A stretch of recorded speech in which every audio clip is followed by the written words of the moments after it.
I was involved in a breakup recently. And no, it wasn't my breakup.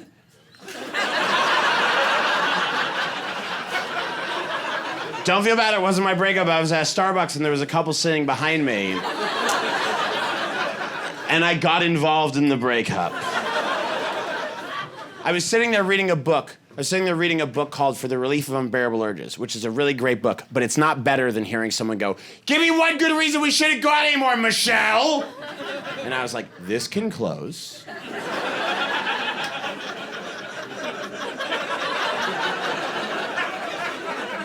And the whole Starbucks was like, is this a public breakup? We've heard the legends, but like, is this happening right now? And my first thought, I'm embarrassed to say this, my first thought was like, who breaks up in person anymore? Right? You stop texting, they go away eventually. But she was clearly the one doing the breaking up with, because he said, "Give me one good reason we shouldn't go out anymore, Michelle," and she misheard him. Because he said, "Give me one good reason." And she heard, "Give me 35 reasons." In a row, in public, as loudly as possible. And all of these reasons were variations on, "You're not smart enough for me." She should have just said that. She didn't. She took a scenic route. He said, "Give me one good reason we should have gone more, Michelle." And she's like, "You're not smart enough for me, you're not well educated for me, you're not mature enough for me, you're not emotionally mature enough for me. Taste in music is bad, taste in food is like very, very, very basic. Your clothing is like, look at you. I can't remember last time I picked up like a book or a magazine of your own accord. You're not intellectually curious. Your vocabulary isn't as extensive as I would like, and you're not very erudite." And you can see the whole Starbucks be like, he said one reason! And you can see the poor guy like wanting to argue with her and be like, "I am smart enough for you." But you can also see him thinking like, what does erudite mean? And this is where I stepped in.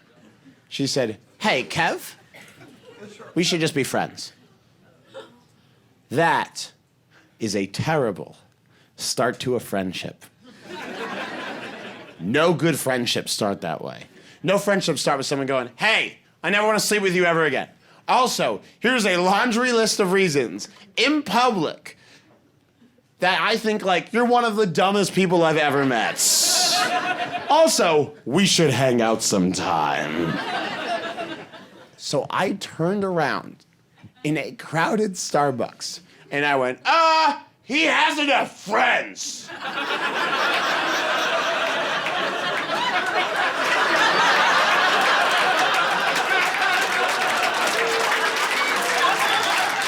And you can see the whole Starbucks stop live tweeting the breakup and they're like, "What's happening now?" And the guy sold me out immediately. He went, "Michelle, he's not with me." And I was so caught up in the moment that I was like, "Kev, I'm with you all the way, buddy!" And she still broke up with us.